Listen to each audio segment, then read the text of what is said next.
नमस्कार प्यारे बच्चों, आशा करता हूँ आप सब अच्छे होंगे। तो चलिए शुरू करते हैं। तो वर्कशीट नंबर 127 आज हमारे सामने है और ये वर्कशीट होने वाली है मैथमेटिक्स की वर्कशीट। चलिए इसको देखते हैं और करते हैं सवाल। दीपा की आमदनी, आमदनी होता है जो उनकी कमाई है, जो वो कमाते हैं पैसा।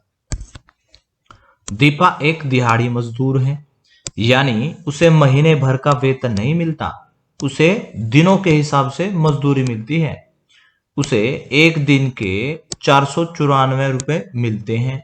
दीपा ने अक्टूबर महीने में बेटी की पढ़ाई के लिए हर रोज 65 रुपए गुल्लक में जमा किए। यानी कि जो दीपा है हर दिन के हिसाब से पैसा कमाती हैं और कितना पैसा उनको मिलता है, 494 रुपए मिलते हैं एक दिन के हिसाब से। अब अक्टूबर के महीने में जिसमें 31 दिन होते हैं, उस महीने में 65 रुपए उन्होंने हर रोज, यानी कि 65 रुपए हर रोज, यानी कि 65 रुपए पहले दिन, 65 रुपए अगले दिन, 65 रुपए तीसरे दिन, फिर कितने बार तक, 31 दिन तक, 31 बार तक उन्होंने 65 रुपए जमा किए अक्टूबर महीने में। दीपा की बेटी हिसाब लगा रही है कि उसकी मम्मी ने अक्टूबर महीने में कितने रुपए जमा किए होंगे। तो 65 को 31 बार जोड़ना पड़ेगा, यानी कि 65 को 65 से एक बार जोड़ो, फिर जो उत्तर आएगा उसको फिर से 65 जोड़ो। और इसको तो हमें पता है क्या कहते हैं, अगर 65 को 2 बार जोड़ना है तो इससे बढ़िया क्या है, 65 को 2 से गुना कर दो। 65 को 3 बार जोड़ना है तो 65 को 3 से गुना कर दो। 65 को 4 बार जोड़ना है तो 65 को 4 से गुना कर दो।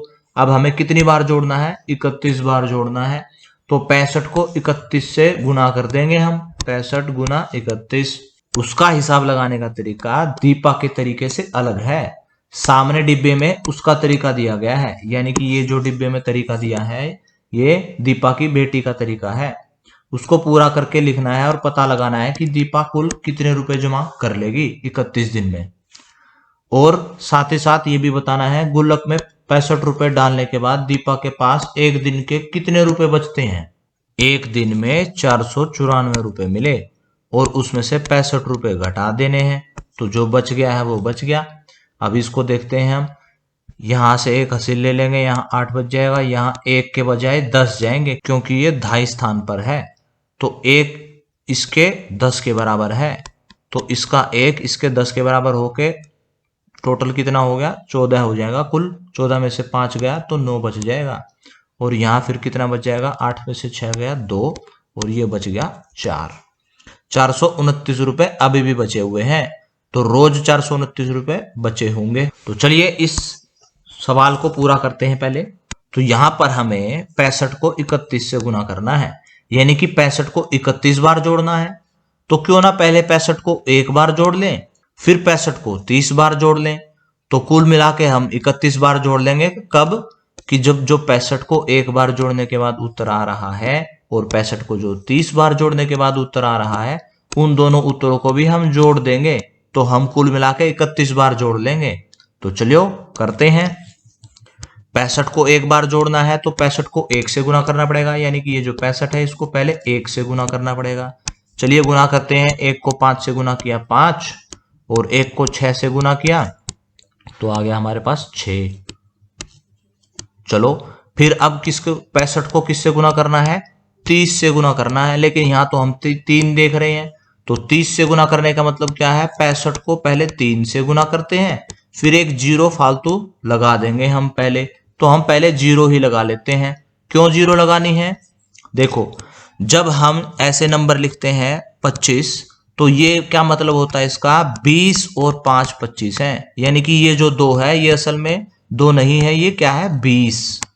क्यों है 20, तो ये 2.5 स्थान पर है इसलिए ये 20 है। ऐसे ही यहाँ पर हम देख रहे हैं ये 3 से हम जो गुना कर रहे हैं, ये वास्तव में 3 से गुना नहीं कर रहे, हम इसको 30 से गुना कर रहे हैं। तो इसकी गुना में 2.5 आना चाहिए, 2.5 यानी कि 1 शून्य आना चाहिए, तो 1 शून्य हम यहाँ पहले ही लगा देंगे। फिर हम गुना करेंगे 3 से, तो हमें 30 की गुना पता लग जाएगी। तो 3 से गुना किया तो 3 को 5 से गुना किया तो 15 आएगा। 15 का 5 यहाँ पे रख दिया, एक हासिल रखा दिया है। 3 को फिर 3 को 6 से गुना करेंगे तो 18 आएगा, और ये जो एक हासिल था ये 18 में जुड़ जाएगा, 19 हो जाएगा। तो यहाँ पे हमने 19 लिख दिया है। अब हमें पता है कि एक बार जोड़कर और फिर 30 बार जोड़कर कुल निकालना है, तो दोनों को जोड़ना पड़ेगा। अब इन दोनों को जोड़ देंगे हम। 5 में 0 जोड़ा तो 5, और 6 में 5 जोड़े तो 11, 11 का 1, और 1 यहाँ चला गया, 19 और 1 ये हो गया 20। तो 2015 रुपए टोटल जुड़ चुके हैं, जुड़ जाएंगे अक्टूबर के महीने में। अगला देखते हैं, निम्नलिखित सवाल ऊपर दिए गए तरीके से हल करने का प्रयास कीजिए। यानी कि जिस तरीके से हमने ये किया है ना, उसी तरीके से ये सवाल करने हैं। जैसे 55 को 42 से गुना करना है, तो हम क्या करेंगे, पहले 55 को 2 से गुना करेंगे, फिर 55 को 40 से गुना करेंगे, और जो दो उत्तर आएंगे उनको हम जोड़ देंगे आपस में। 76 को 39 से गुना करना है, 39 से गुना करना है, 76 को 9 से करेंगे और 76 को 30 से करेंगे, फिर जोड़ देंगे। ऐसे ही ये जो सारे सवाल हैं ये आपको प्रयास करना है इनका करने का।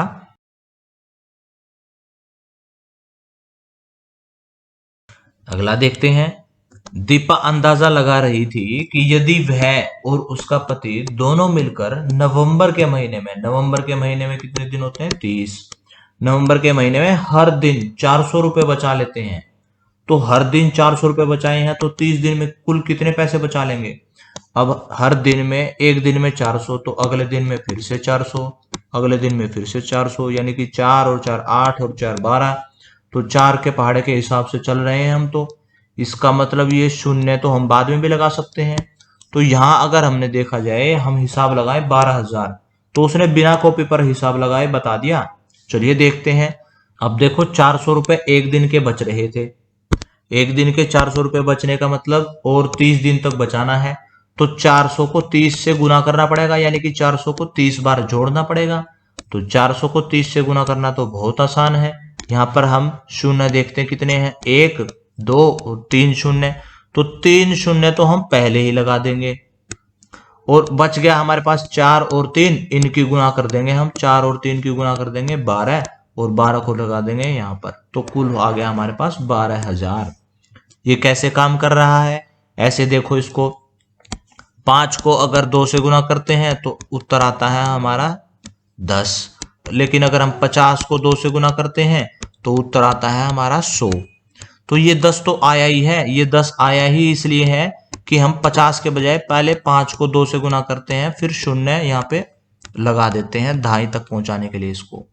तो हम पहले शून्य देखेंगे कि कितनी शून्य लगानी है, और गुना करके जो उत्तर बचेगा वो यहाँ लिख देंगे हम, तो पूरी संख्या हमारा उत्तर हो जाएगी। अब जैसे मान लीजिए 70 को 80 से गुना करना है, तो पहले 7 और 8 को गुना करेंगे जो कि 56 होता है, और ये 2 जीरो जो है वो हम यहाँ लगा देंगे, ये हमारा उत्तर हो जाएगा। ये तो बहुत आसान है। चलिए देखते हैं प्रश्न। पहला प्रश्न देखते हैं, 500 को 40 से गुना करना है। अब 500 को 40 से गुना करना है तो 3 शून्य तो पहले ही आ जाएंगी, 500 में 2 शून्य है और 40 में 1 शून्य है, तो 5 बच गया, 5 और 4, 5 को 4 से गुना करेंगे तो कितना आ जाएगा 20, और 3 शून्य और भी लगा देंगे हम, तो ये हो जाएगा 20,000। तो इसका जवाब आ जाएगा हमारा 20,000। ऐसा ही अगला देखते हैं, ये आ जाएगा 3 और 5 की गुना तो 15 होती है, और 1 2 और 3 जीरो यहाँ लगा देंगे, 15,000 हो जाएगा।